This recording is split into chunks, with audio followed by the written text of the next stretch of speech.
I was getting ready to give a presentation on resilience to persons who had returned from working as caregivers in Iraq and Afghanistan. And just before I got up on the stage, one of the colonels came up to me and he said, I just want to caution you that there are a lot of ghosts in this room. And I said, well, what do you mean? He said, there's nothing left inside them. Well, we can understand that with the military because they go through so much trauma, so much stress. But that's also the case with many people in life.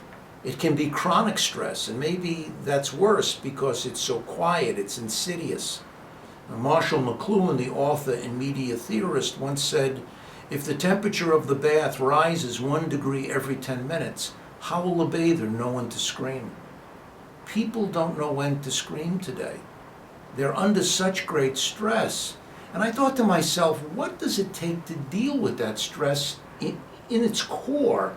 And then I heard what a monk said. Not a psychologist, not a psychiatrist or a social worker or a counselor, but a monk. His name was Thomas Merton, famous writer.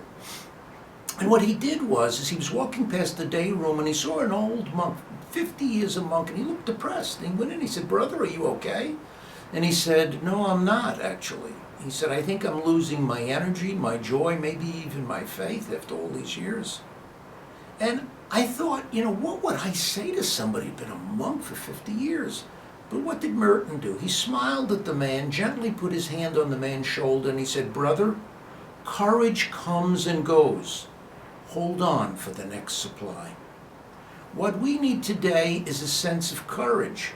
And that courage comes from patience, perseverance, surrounding ourselves with people that are healthy, and recognizing that anything that we can take in that supports us not only can change our life so that we can become deeper as people, but it can change others. The post-traumatic growth literature says that it is very unusual, but it is true that in many cases, people have gone through stress and deepened because of it in ways that they could not have deepened had they not experienced the stress in the first place.